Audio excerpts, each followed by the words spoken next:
Bonjour à tous, salut les caps, actualité du jour, bonjour, nouveau jingle. Alors, je suis tombé sur un extrait vidéo, ça m'a perturbé. Ça m'a perturbé parce que c'est sur CNews Europe 1, dans l'émission de Sonia Mabrouk. On y voit Sarah Knafo, qui pour rappel, donc c'est important de le rappeler, c'est la femme, enfin c'est la maîtresse d'Éric Zemmour parce que, en tout cas, fut une époque, Éric Zemmour était marié à sa femme et on a appris qu'il sortait avec Sarah Knafo, il l'a annoncé publiquement. Donc voilà, elle a été longtemps en tout cas, elle a eu le rôle de maîtresse d'Éric Zemmour. On a appris aussi qu'elle a avorté, Sarah Knafo. Donc c'est sûr que c'est pas très chrétien, hein, savoir que l'avortement est interdit chez les chrétiens. Enfin, il est très mal vu en tout cas, puisque une vie est une vie. Mais d'après Zemmour, qui nous parle tout le temps de religion chrétienne, de la France judéo-chrétienne, je ne suis pas sûr que ce soit dans les valeurs chrétiennes de faire avorter sa femme. Et en plus de la tromper, puisque sa vraie femme, lui, il l'a trompée. Je ne sais pas vraiment, mais en tout cas, il a eu comme maîtresse Sarah Knafo. C'est pas ce qui est très recommandé, mais en plus de faire avorter sa maîtresse, c'est pas non plus très recommandé. Encore une fois, je ne porte pas de jugement. Tout ça est disponible publiquement. Ce ne sont pas des jugements ou des attaques. Mais c'est vrai que j'ai tendance à pas très apprécier l'hypocrisie, surtout quand on a beaucoup d'audience. Donc je ne fais qu'émettre des hypothèses. Eh bien, Sarah Knafo, elle fait parler d'elle. Elle a fait parler d'elle il y a quelques semaines. J'avais fait une vidéo qui avait bien marché où elle avait dit qu'elle avait été invitée en personne par Trump à l'investiture de Trump, justement. Ça s'est avéré faux. Nous l'avons vérifié en vidéo. Vous avez la vidéo disponible sur ma chaîne, puisque le président du comité Trump France a annoncé qu'aucune personne française n'avait été invitée par Trump ou par le comité et que tous les Français qui s'y sont rendus ont simplement payé leur place. Voilà, ils n'y ont pas été invités. Donc Sarah Knafo a menti. Bon, ça fait déjà un mensonge. Le mensonge, pareil, c'est pas très franco-chrétien. Hein. Elle qui parle toujours de la culture française, et bien justement, parlant de culture française, c'est l'extrait en question qu'on va regarder aujourd'hui, où elle parle du prénom français, et elle dit qu'avoir un prénom français, donner un prénom français à ses enfants, c'est faire un pas vers la France. Oh oui, qu'est-ce que c'est beau, qu'est-ce que c'est bon. Mais, Sarah, c'est pas un prénom français. Sonia Mabrouk, ce n'est pas un prénom français non plus. Donc on a deux personnes qui ne portent pas un prénom français, qui ne portent pas un nom de famille français, qui ne sont donc pas assimilées d'après leur propre dire, mais qui vous apprennent et qui vous disent comment bien vous assimiler en France. Vous imaginez le sketch? C'est comme si moi, j'allais au Sénégal et je disais aux Sénégalais comment bien s'assimiler en tant que Sénégalais.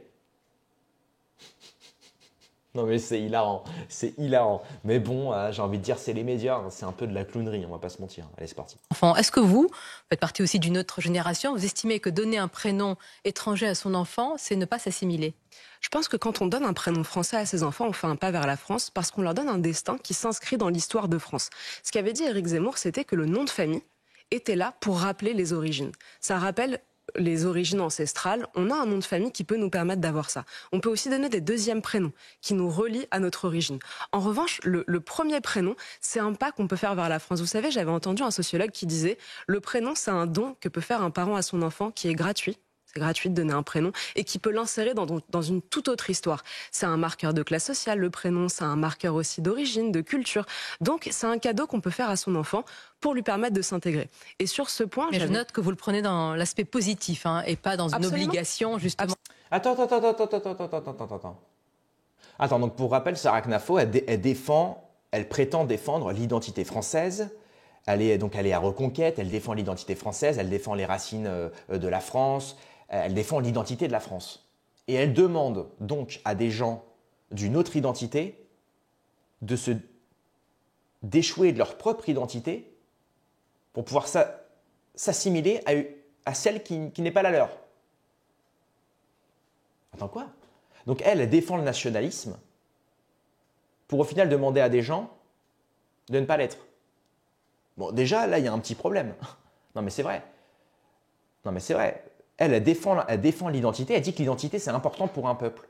Et elle demande à un peuple étranger, dans l'optique d'habiter dans un autre pays qui n'est pas le vôtre, de s'adapter à ce pays-là. Mais c'est étrange, hein? Enfin, je trouve ça un petit peu... c'est pas très logique, c'est un peu illogique, non? Enfin bon. ne Je plus pense pouvoir qu'il y a donner un de aspect prénoms positif. étrangers. C'est un pas qu'on fait vers la France, c'est un pas que beaucoup de gens ont fait. Je vous citais tout à l'heure les Asiatiques ou les Libanais ou même les Français de confession juive, ils ont fait ce pas vers la France d'offrir à leur enfant Ah bon? un avenir français. Mais Éric Zemmour, c'est pas français. Zemmour, c'est pas français. Éric, c'est pas français non plus. Et puis il faut rappeler quand même que Zemmour, à la synagogue, il se fait prénommer Moïse. Hein. C'est pas des conneries, c'est vérifiable. Ce que je dis, c'est vérifiable. Hein. Pareil, Zemmour, il a dit qu'il était contre le Christ. Il a dit je suis pour l'Église et je suis contre le Christ. Enfin, je veux dire, excuse-moi, hein, mais moi en tant que chrétien, quand je parle à un musulman, dans sa religion, dans l'islam, Jésus est un prophète de l'islam. Donc j'ai quelque chose en commun avec un musulman. Avec le juif, qu'est-ce que j'ai en commun? Quand on regarde l'histoire du judaïsme, qu'est-ce qui se passe? Par qui a été crucifié le Christ? Par les Romains, sous ordre des Israélites. C'est pas des conneries ce que je dis, c'est écrit. On a bel et bien une population qui a ordonné aux Romains de crucifier le Christ. Bon. Enfin, je sais pas, c'est pas les musulmans qui ont crucifié le Christ. Au contraire, les musulmans, comme prophète, ils ont Issa, Jésus. C'est quand même étrange. Et puis, Deuxio, c'est bien, ok, tu parles d'assimilation. Mais l'assimilation, il faut la faire en entier alors. Convertis-toi, Sarah. Convertis-toi, Zemmour. C'est marrant parce que tu sais, ils pensent justement qu'ils sont assimilés parce qu'ils ont un prénom. Mais moi, justement, je pense que c'est un meilleur moyen de nous infiltrer, nous. Ces gens-là sont des infiltrés en réalité. Ils changent leur prénom et puis ils se prétendent judéo-chrétiens, alors que ça n'existe pas, le judéo-christianisme n'existe pas. Hein, souvenez-vous ce qui est écrit dans le Talmud, les horreurs qu'il y a écrit dans le Talmud, qui, pour rappel, le Talmud est une réinterprétation orale de la Torah par des rabbins extrémistes. Je ne pourrais pas citer ce qui est écrit dedans, mais il y a des abominations envers Jésus. Il est dit par exemple que si un goy, donc un non-juif, tombe dans un trou, qu'il y a une échelle, vous pouvez retirer l'échelle. Pourquoi il y a écrit ça? Enfin, je sais pas, le Christ, c'est aimez-vous les uns les autres, tends la joue, tends la joue. Si on te frappe la joue droite, tends la joue gauche, tends la main à ton prochain, ne fais pas ce que tu n'aimerais pas qu'on te fasse. Et puis de l'autre côté, c'est œil pour œil, dent pour dent, venge-toi, enlève l'échelle si tu le peux. Et encore une fois, je veux pas que certains juifs se disent ah mais attends, Kentra, t'es un peu hostile à nous. Pas du tout, pas du tout. J'aime juste pas que certains qui se prétendent comme juifs, qui le sont peut-être vraiment, bien sûr, mais qui viennent monter certaines communautés entre eux. J'aime pas quand Sarah Knafo, elle essaye de monter les musulmans contre les chrétiens, alors qu'on s'entend très bien. Tout comme on s'entend très bien entre chrétiens et juifs. C'est que les gens à la télé, dans les médias, dans les journaux, à la radio, qui jappent entre eux là, qui inventent des choses, qui inventent des distorsions, des discordes entre certaines ethnies, certains peuples. Et nous, la masse, certains les croient sur parole et s'incarnent justement de cette parole dans leur vie réelle. Et ils viennent à détester certains. Et ça, je peux pas. Ça, je peux pas. Parce que moi, je m'entends très bien avec les juifs et les musulmans. Et j'en ai marre de voir Sarah Knafo, qui, elle, on la voit jamais dans la rue. Hein. On la voit jamais proche du peuple. Et elle te fait croire qu'elle connaît la vie et que moi, chrétien, je ne m'entendrai pas avec un musulman sous prétexte qu'il a une culture différente de la mienne. Mais moi, j'entends très bien avec le musulman. Et j'ai une chose en commun, c'est Jésus. J'ai rien en commun avec les autres. Rien. Et justement, Jésus, il a quitté le judaïsme pour créer ce qu'on appelle le christianisme, l'amour universel. Et ça déplaît à certains. Ça déplaît à certains. Maintenant, encore une fois, moi j'accepte tout le monde, j'ouvre mon cœur à tout le monde. Mais quand vous essayez de monter les uns contre les autres pour des buts politiques, parce que c'est à but politique qu'a fait ça, Sarah Knafo. Et donc, Deuxio, j'en reviens à ce que je disais à l'assimilation, c'est très bien de parler de tout ça, d'assimilation, de prénom, d'identité, mais tout ça c'est du paraître. Vous savez très bien que si vous voulez qu'on vous accepte, nous, peuple français, parce que moi je suis français, chrétien, moi je vais te dire quelque chose. Si tu veux qu'on t'accepte, Sarah, en tant que véritable française, convertis-toi au catholicisme. Viens à l'église tous les dimanches. Parce que les rois de France que tu vénères là, à chaque fois tu dis oh, les rois, la France d'époque. Les rois, ils passaient par la même porte que le peuple, celle de l'église le dimanche. Toi, on ne te voit pas à l'église, Sarah. On ne voit pas à l'église, Zemmour. Certainement pas. Quand on vous verra à l'église, on vous acceptera. Parce que le paraître, c'est bien beau. Moi aussi, demain, je peux me faire passer pour n'importe qui. Je peux me faire passer pour un shintoïste, je peux me faire passer pour un barbu. Tout ce que je veux. Hein. Je me laisse pousser la barbe, je mets une djellaba, ça y est. Ah, t'inquiète, je suis berbère, frère. Ah, t'inquiète. Ça, c'est le paraître. C'est de la merde. C'est le paraître. C'est pour ça qu'aujourd'hui, un mec comme Merwan qui porte un bonnet et une barbe, on le fait passer pour un salafiste. Physiquement parlant.